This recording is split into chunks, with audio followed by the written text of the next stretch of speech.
जय गुरु जी, शुक्राना गुरु जी। ओम नमः शिवाय, शिव जी सदा सहाय। ओम नमः शिवाय, गुरु जी सदा सहाय।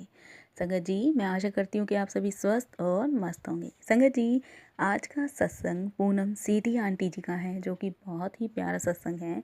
आंटी जी लिखती हैं, मुझे अभी भी याद है जब हमें गुरु जी के दर्शन का सौभाग्य प्राप्त हुआ था। वह जून 1998 की घटना है। अपने पति के मामा जी से उनके बारे में सुनने के पश्चात हमने काफ़ी प्रतीक्षा करी थी, परंतु मेरे पति श्रीनगर में कार्यरत थे और हम उनके पास नहीं जा सकते थे। इसका संयोग तब बना जब मेरे पति का वहाँ से तबादला हुआ। मेरे पति के मामा जी के अनुभव संस्मरणीय रहेंगे। गुरुजी से मिलने के पूर्व कई हृदय रोग विशेषज्ञों ने उनको बाईपास कराने की सलाह दी थी। गुरुजी से मिलने पर उन्होंने मामा जी को उनके चरण दबाने और उनकी समस्या बताने को कहा था। जब तक मामा जी ने अपनी समस्या उनको बताई, उन्होंने कहा कि उनके हृदय का बाईपास हो गया है और उनको शल्य क्रिया करवाने की कोई आवश्यकता नहीं है। उन्हीं विशेषज्ञ द्वारा पुनः किए गए परीक्षणों से पता लगा कि मामा जी के हृदय की अवस्था में आया हुआ सुधार शल्य क्रिया से भी संभव नहीं होता। हम पिछले 7 सालों से निसंतान थे। यद्यपि इसकी चिंता हमें लगी रहती थी। समस्त प्रयासों के बाद भी हम विफल रहे थे और हमने इसकी आशा भी छोड़ दी थी। परंतु जब हमने सत्संग और गुरुजी की दया से हुए चमत्कार सुने, तो हम पुनः आशावान हुए कि कृपा हुई तो यह संभव हो जाएगा। हम एम्पायर स्टेट स्थित गुरुजी के मंदिर में देर शाम को पहुंचे थे। उनके दर्शन भी हुए और हमने लंगर भी ग्रहण किया। गुरुजी ने हमें अपना परिचय देने के लिए कहा और फिर अपने जन्म दिवस पर एम्पायर स्टेट के निकट ही दी रेंच नामक स्थान पर आने का निमंत्रण भी दिया। वहां जाकर उपस्थित अपार जनसमूह को देखकर हम विस्मित रह गए। प्रत्येक को गुरुजी की कृपा के बारे में कुछ बताने के लिए था। इस आशा से कि हमें भी कभी गुरुजी के आशीर्वाद मिलेंगे, हमने गुरुजी के पास जाने का नियम बना लिया। हम गुरुजी को अपनी समस्या के बारे में बताना चाहते थे, किंतु संगत के सदस्यों ने मना कर दिया और कहा समय आने पर गुरुजी स्वयं ही उसका उल्लेख करेंगे। एक दिन गुरुजी ने उनके पास आने का कारण पूछा, तो मैंने उन्हें बताया कि हमारी कोई संतान नहीं है। उन्होंने कहा हमारी संतान होगी और हमारे आने के दिन निश्चित कर दिए। मैं गुरुजी के कथन से प्रसन्न थी, किंतु मुझे यह भी चिंता थी कि क्या वास्तव में गुरुजी हमारी समस्या का उनको पता है और वो हमें संतान प्राप्ति देंगे। क्या उन्हें पता है कि हमारे कितने उपचार हो चुके हैं और वह सब असफल रहे हैं। मैं सोच रही थी, क्या उन्हें पता है कि मेरी गर्भाशय की नलियों में कुछ खराबी है और मेरे पति की शुक्राणुओं की समस्या कम है। अंततः चिकित्सकों ने बाह्य प्रत्यारोपण ईवीएफ कर गर्भाशय बिठाने का सुझाव दिया था, किंतु अधिक मूल्यवान होने के साथ ही उसके सफल होने की आशा भी कम ही थी। हम गुरुजी के दर्शन उनके निश्चित किए दिनों को करते रहे। अन्य क्षेत्रों में निरंतर प्रगति होती रही। मेरा कार्य स्थायी हो गया और मेरे पति को अधिशासी एमबीए करने के लिए नामांकित किया गया, परंतु उपचार के क्षेत्र में सुधार नहीं था। चिकित्सकों को कोई आशा नहीं थी।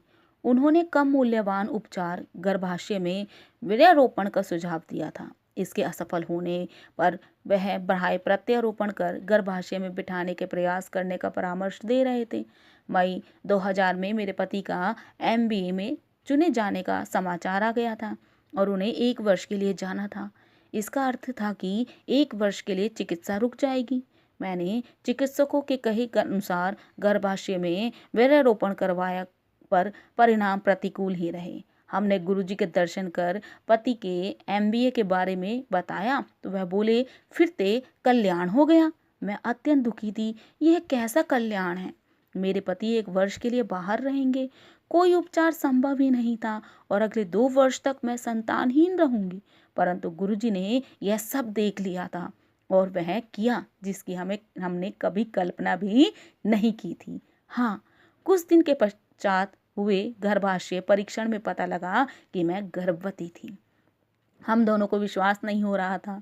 हम दोनों हर्ष से विह्वल और कृतज्ञ थे। आंखों में आंसू भरे हम दोनों बहुत देर तक गुरुजी के चित्र को चूमते रहे।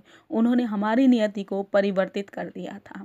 उस संध्या को हम गुरुजी को यह शुभ समाचार देने उनके दर्शन हेतु गए और उन्होंने संकेत दिया कि मैं कुछ ना बोलूं। मैनू पता है, उन्होंने कहा। हाँ, मेरे मन में भी विचार आया, केवल उन्हीं को पता होगा। पति की अनुपस्थिति होते हुए भी मेरा गर्भकाल बिना किसी समस्या के पूरा हो गया। मैंने एक पुत्र को जन्म दिया। मैं उसे गुरुजी के पास, जिसके आशीर्वाद से वह उत्पन्न हुआ था, ले जाने को बहुत उत्सुक थी, किंतु 40 दिन तक नवजात को बाहर न ले जाने की प्रथा ने मुझे रोक दिया था। 40 दिन के पश्चात हम उसे गुरुजी के पास ले गए। वह मुस्कुराए और बोले कि क्या मुझे एक और पुत्र और चाहिए। मैं चुप रही।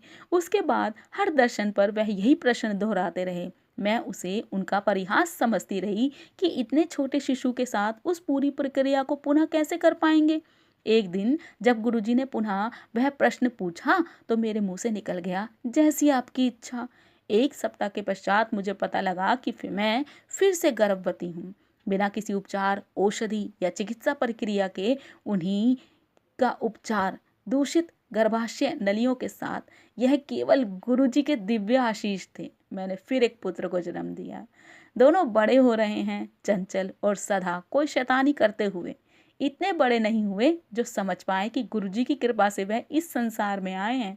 चिकित्सा की दृष्टि से हम संतान के योग्य ही नहीं थे, परंतु फिर भी कोई है जो मनुष्य की आकांक्षाओं को पूर्ण कर सकता है, विधान बदल सकता है और उनमें सदा आशा की ज्योति जला कर रख सकता है। गुरुजी, आप धन्य हैं। आपने अपनी संतान में हमें आश्रय दिया और हमारे जीवन को ऐसे परिवर्तित किया कि किसी और से यह संभव ही नहीं था। जय गुरुजी, शुक्राना गुरुजी। संगत जी, बहुत ही प्यारा सत्संग था और मैं आशा करती हूँ कि आपको आपके सवालों के जवाब जरूर मिले होंगे। जय गुरुजी, शुक्राना गुरुजी। और मैं आज अपनी वाणी को यहीं विराम दूंगी। जय जय गुरुजी, जय गुरुजी, शुक्राना गुरुजी, जय।